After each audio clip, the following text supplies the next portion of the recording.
morning, good afternoon, good evening to everyone who is joining us today. My name is Rebecca Anderson, and I am with Technovation. I am the Senior Director of Programs here. Hi, everyone. My name is Judy Almada. I'm also on the programs team and a program director here at Technovation. And we may have seen some of you before yesterday. If we haven't, welcome, and we're ready for a great second day. All right, so welcome everyone to the Parent Workshop here at World Summit. This is a quick reminder, and it might be good to also put in the chat that we are targeting this workshop toward parents of kids who are ages around 8 to 13. If your child is younger or older than that, you can probably still find some useful things from this workshop, but just so you are aware, that is the target age of any kids you might have if you're a parent coming to this workshop. So let's jump in. We'd love to know, besides us, who's here. So introduce yourself in the chat. Tell us where you're joining from. Tell us how many kids you have, if you are comfortable sharing that. So one of the reasons that we're doing this workshop is because I think every parent that I know or have talked to in these times has just been pushed to the limits by the pandemic and everything that brings with it in terms of parenting, I think, and forget about even thinking about your child's education. So a lot of people have lost income. Everybody's juggling lots of decision making right now, and not just big decisions, just all the little daily decisions that are extra that have piled on top of us because of the pandemic.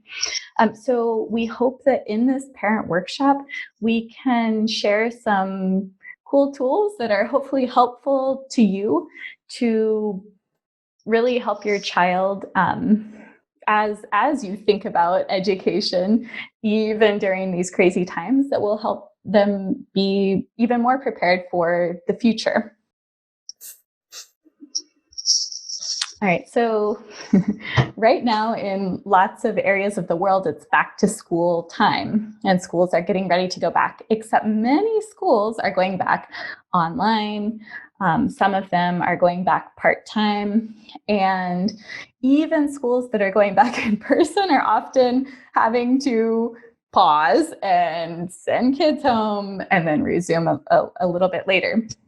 So parents are dealing with the same thing they've been dealing with for the past few months, that kids have even more unstructured time than they've ever had before, besides in summer or vacations from school, which you think would be fine, but a lot of times that comes with lots of interruptions. So your child has a hard time focusing, they flip from one activity to the next, and even when they do have an activity they're focusing on, they may, for example, let's say you're writing an email, they may interrupt you, let's say 3 times with questions about an assignment their teacher gave them while you're still working on that one email. So very just tough situation right now. And like we talked about, parenting is really, really hard. And I think the pandemic has exacerbated that even more. I know that as a parent, my partner and I have a really hard time right now just finding time to cook normal meals during the week. It's something that we just can't figure out with our schedule in between work and taking care of our daughter, and it just is like the mountain that we can't summit. So I'd love to invite people who are here to add into the chat something that that you're really struggling with around parenting during the pandemic. So when it comes to your child's education, there there's no shortage of opportunities out there. These are some headlines at the top. You can see like there are a million things that your kids can be doing and ways that they can be learning. And a lot of them are really cool, really great.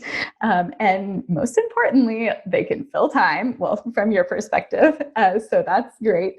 But something that we've noticed is that a lot of these activities are very sort of like one-off opportunities that are like bite-sized. So your kid might be moving from DIY slime to baking the best banana bread to doing like a math game on the computer, which is fine. But when you think about the most meaningful learning experiences you've had as a child, I'm curious to know like what sticks out to you, and feel free to put that in the chat if you remember something that that you learned as a child. We have Gloria sharing in the chat box, Rebecca. In second grade, she made a almost life-size paper mache saber-toothed tiger. Oh my God. That sounds impressive. That's amazing. So like these are not things that you can do in like 30 minutes or an hour, right? You have to really plan and then like do these things. And so this is something that, we've all had the privilege of enjoying, and your kids do too in normal times. But now in these crazy times, I think, can still provide these sorts of opportunities for our kids, but we have to do it a little bit more mindfully than when they're in school and their teacher is doing a lot of it for them. I think the other thing too that we're hoping to really explore in this with our tools that we're about to share with you in just a minute is that we hope that it sort of helps you push your child toward this purpose-driven learning. So we know that after the pandemic, more big challenges await our kids, and something that they're going to need is problem-solving skills, right? They're going to be the ones who are burdened with solving these problems. They're also going to need some other 21st century skills. For example, let's look at, and when I say 21st century skills, I mean like several skills. Like, let me share a few here.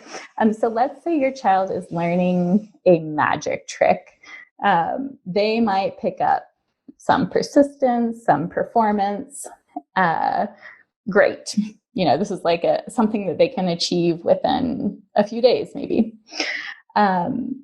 If they are working on a project to reduce food waste, for example, that's probably a longer term project because it's a little bit more complex. They have to do a little bit more work to figure out, well, how do we even do this? What do we do? And what's the best path to do it for our house? And so they're probably going to pick up even more 21st century skills like evaluation, like problem solving, critical thinking. They're going to be innovating probably. This isn't to say that like one-off opportunities are bad, right? Like, and they can fit into many of the longer term goals that you set up too. But this is about thinking about how do we structure like a big goal that we use as our sort of guiding star, and then structure opportunities to work toward that. So let's say you and your child decide that the most important thing that you can work on right now is creating more happiness in your neighborhood because it's really hard dealing with the pandemic.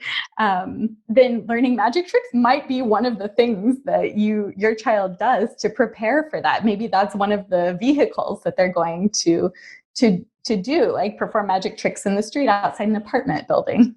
The key is to take like a little bit longer term view and identify a goal that your child can be working on over the course of, even a few months. So as we project plan and think about how do we achieve big goals, I think many of you probably already do this, and teachers do this all the time with backwards design, right? So you identify this goal, and then you identify what we're calling milestones, which are like big steps that will help you get there.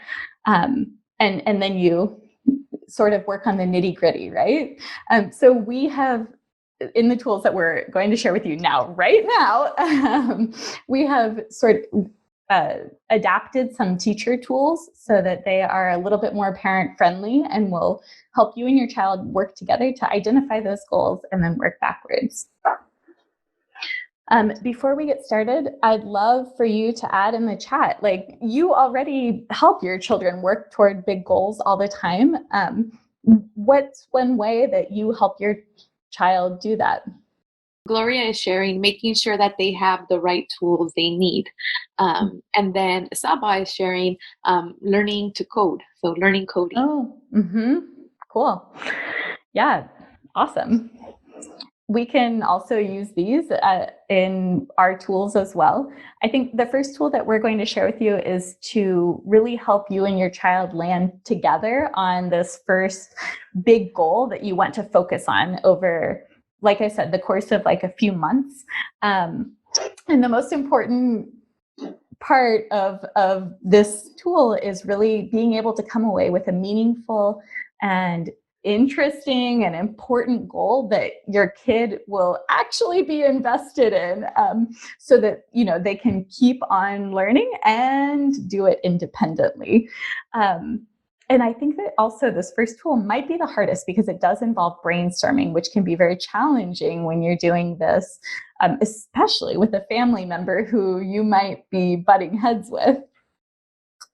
So a couple tips during brainstorming: if something isn't working, try a different tactic, try a different strategy. So, you know, like, let's say a certain way that you're asking each other a question is just not getting any results, try rephrasing it. Find some ways to make it fun. Maybe the actual tool isn't working, so you need to switch to a whiteboard or to another like piece of paper, or even do things like verbally. In this first tool, some of the things that we encourage you to try with your child are, and there is a way for you to practice along as well. In just a minute, I will share that. But if you look in the description on Pathable, you can see the tool is hyperlinked there. You can, you know, really make clear, well, what are my values? And ask your kid too to put their, you know, to name their values. What do they really value? What does our family need? What's our priority for what skills my child should be learning? And what does the world or my smaller community need? So all of these areas, like, hopefully can help you narrow down to a big goal that your child is interested in. So here's one example of a way that somebody could go through this brainstorming. So let's say that your values in between you and your child are helping others, growing, maybe some music, and that you really think your family needs, for example, social connections during this pandemic. You really need exercise because you've been trapped inside so much, and you really need patience with one another. You'd love a way to help others as well. And then you decide that your child really needs some time management, and your child, you know, is interested in like communication skills. You think they might need some problem solving. And then you decide together that what the world or community needs is COVID safety. Lots of people are needing income help. We still need climate solutions even now. And a lot of people are dealing with food insecurity, so they might need some help with food. So that's one way to like go. And brainstorming obviously will take much longer than that. That's just a very fast example. But brainstorming is when, you know, you don't have to knock anything out of the park, and hopefully you'll have a long list in each. And so then I think the important part is identifying, okay, well, where do we go from here? So one thing that you can do is highlight things that can be a little bit connected. So I'm seeing patterns here that I highlighted, like I'm seeing like helping others, and food security might be a pattern you want to explore. And it could be connected to social connections, for example. And let's say the skills, I'm not willing to compromise. I definitely want to include problem solving. So I'm going to highlight that. And my child definitely wants to include communication. So they're highlighting that. And then we decide, oh, well, what if we can include some tech skills too? That would be really cool. To come up with a big goal of some, let's say the big goal is, okay, we know we want to help some community members with food who are dealing with food insecurity. So that can be sort of our guiding star for this example. Okay, let's check out tool number 2, the journey planner. The journey planner is going to help us make that big goal that we've just identified more attainable for our child. That's what the journey tool is going to help us do. So once we've identified that big goal, we're going to want to work backwards, right? Work backwards from there to identify key milestones and small steps.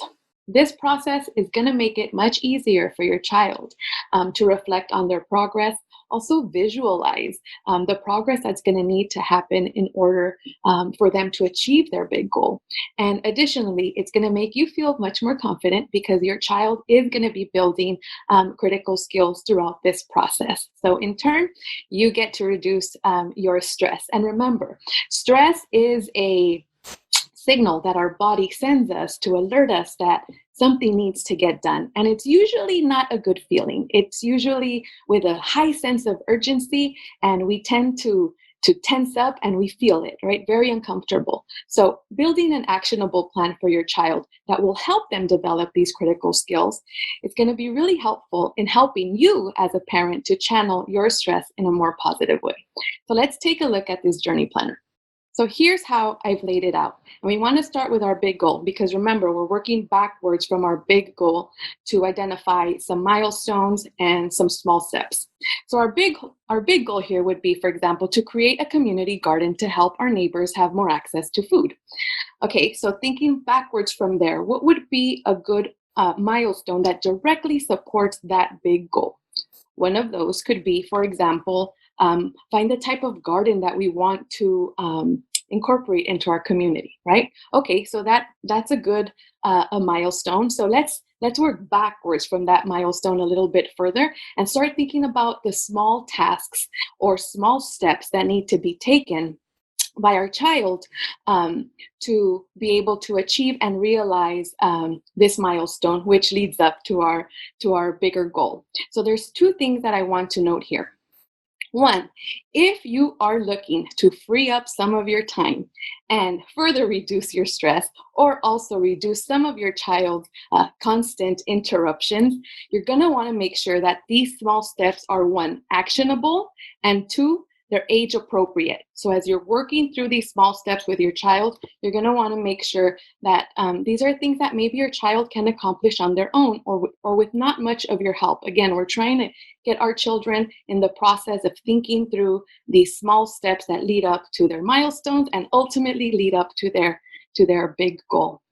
The other thing I want to point out is that it's important to remember those priority skills that Rebecca was talking about, right? As we're moving through these journey planners. Because for you as a parent, your goal is to help develop these skills in your child, where your child's goal is to create a community garden. So very different focuses, right?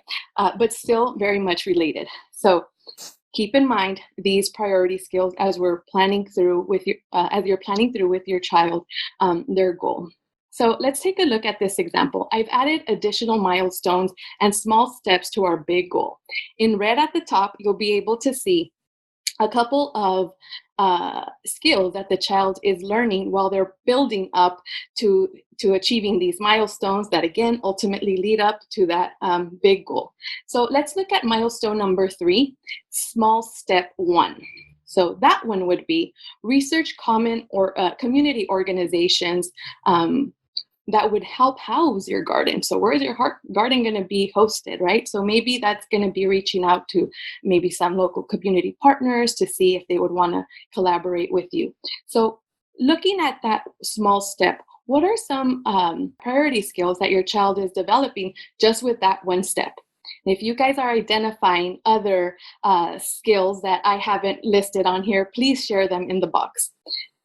So this one, for example, small step number 1 under milestone 3 is really helping them develop a couple of things. It's helping them develop their networking skills, collaboration skills, partnership building, depending on their goal. The more people they get involved to support them, the more fun it will be, the more they will feel accountable toward their goal. So again, very, very important skills that they are learning. Also, one last thing that I want to share. It's very important for this process to be fun for your child. So if your child wants to get crafty with their journey planner, if they want to not just use a regular paper because that's not as fun, go for it. We want them to be looking forward to working toward their goal. So let them get crafty with them to build their journey planner. Okay. Let's move on to our next tool. Our tool number 3, the weekly tracker.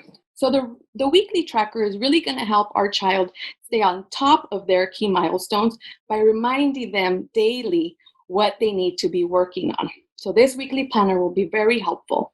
It will also encourage individual reflection or self-reflection, and it will also if you share this in a place where a lot of other family members can see in your house, it will also provide the opportunity for some group reflection and for other family members to get involved and in supporting your child through this learning process. So by encouraging them, by motivating them, by celebrating their progress. Again, we're being goal-oriented. And by including more people and to support your child, you're creating a system. So it's no longer just mom or dad trying to get their child to move along through this progress, which sometimes could feel so tedious and tiring and frustrating. You have your own work, you have your own responsibilities. So the more people that you surround around your children that are going to encourage them to move forward, the better for your child. Alrighty, so let's look at our weekly planner template. So if you have a weekly planner that already works for you, that you love, that you've tried with your child, go for it. Use that one. But one of the things that I absolutely love about this one in particular is that it does invite the child to self-reflect. So give some time for the child to really think about how they're feeling. And this is a very important life skill, and one that, at least for me, I've had to learn later in my life and would have been very helpful had I learned that skill at a much younger age. So we're already setting them up for success. The other thing that I really like about this template is that it invites them to even a deeper reflection. So right there in the reflection section, they could write down their thoughts. What are they feeling? Why are they feeling like that? Or what are they proud about? Or what do they want to learn more about, right? So again, having them self-reflect, having them see their goals on a daily basis, having them see how those small goals are tied into a bigger goal is very motivating for them. So let's take a look at an example. Let's look at Selma's weekly tracker. And in this weekly tracker, we're seeing quite a good bit of information. One of the things that we're seeing is that there is progress being made. Now, let's look at Monday's today's goal. So as a parent, our attention could immediately be driven to that. And what do you think, a busy parent with very limited time, what would be some immediate reactions to just today's goals for Monday? If a parent saw that, what do you think would be some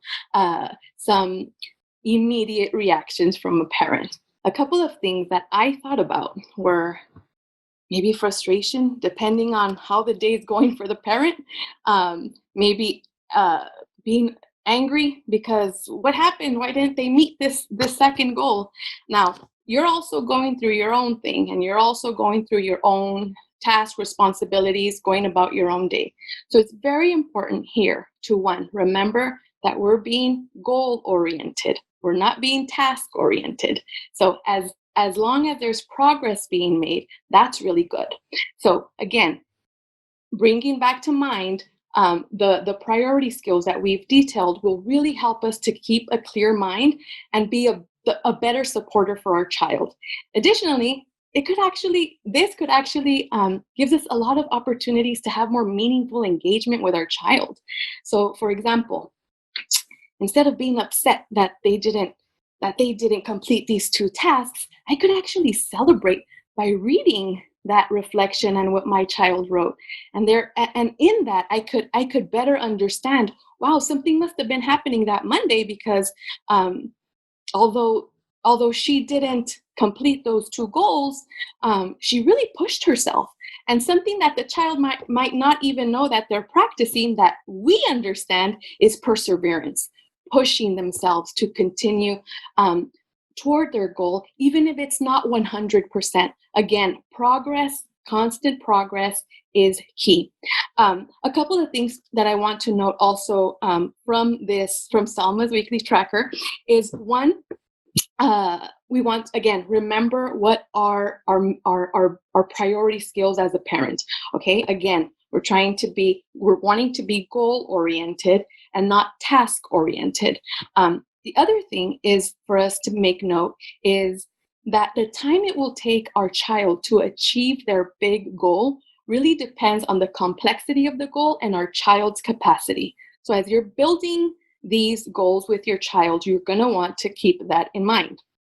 And lastly, please customize these tools. Make them fit in your needs, the needs of your child. Make them fun. And remember, the goal is making constant progress toward this big goal. This is the rich place. This is where the kids are really developing and practicing and learning these skills that will help them navigate the uncertainties of the future. And that is your ultimate goal as a parent. So please use these tools as you wish, and I hope they're helpful. Thanks, Judy. And we all know, like Judy said, sometimes your kids face some roadblocks and need, they're hitting a wall, or they just don't feel very motivated. A lot of times they might say they're bored, or like it's just challenging that day. So what do you do when that happens? Because any long-term project is going to lose its, you're going to lose your starstruck romance phase at some point. So first, I would say, like, one thing to just remember and keep in mind is that a lot of times when somebody says they're bored, it's also often because of another reason. Like maybe they're feeling frustrated, maybe they don't know where to start. So sort of unpack that a little bit, and have conversations, during these reflection conversations that you're having at dinner, maybe about, okay, well, how do we stay motivated to work on projects? Like sometimes we also have to do things that we don't like to do. How do we motivate ourselves to do that? What works for your kids? What's an internal motivation that helps them, or what's an external motivation that helps them, and have them play around and try out some different things. And then one other thing that I want to share is that, if self-directed learning on a longer term project is very new for your child, that's okay to start small. They may want to, you may want to help them by setting a timer that first day and just work on something for 30 minutes and then increase that time as you go along. And so they can increase the time that naturally that they're able to work on something. And then, like Judy said, if your child is making any progress, know that you can celebrate together that, like, look, like you're already starting to make a difference in the community. You're already setting up these relationships, and that's really important to this project that you're working on. So you can feel like it's not just about you, right? It's about helping others as well. Okay, so this is your time. I know time is very limited, so I want to share just how to make a copy of the tool and use it if you want to try it out. Ask each other questions in the chat about what works for one another. If you want to try the tool out right now, let me just share that.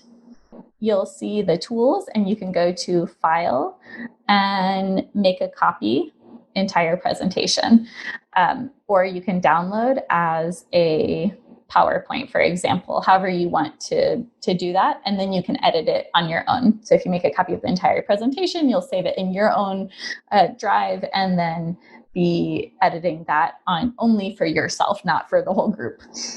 And then something else I want to share just before or as you start working is we do have in this parent workshop slides, we have some learning resources, and we'll put the slides in the chat in a little bit. We do have some learning resources. I have a link here, right here, that goes to our website, and it's where you can find more than 100 engineering design challenges. So they might fit into some of those bigger goals. Check them out. There's all sorts of areas you can see, like these are sort of the areas that we've classified them into. So those can be really powerful to include in your longer term goals. And this is like what they include when you go into the website. So they're pretty open-ended, but they do use simple materials. And then most of you are familiar with Technovation Girls or Technovation Families. Use that curriculum with your kids if they're ready to use that curriculum to identify their own problem. And again, this is the Technovation Girls curriculum you can access to solve a problem with mobile tech. And this is the Technovation Families curriculum. It's all linked here that you can use to solve a problem with AI tools. So I'm going to stop sharing, and I encourage you to take the rest of the time to play around with the tools. If your kid's around, bring them in, try it out with them, but really enjoy and let us know what you think. If anything has been helpful to you as if you do try them out with your child. And good luck as we move forward during this pandemic.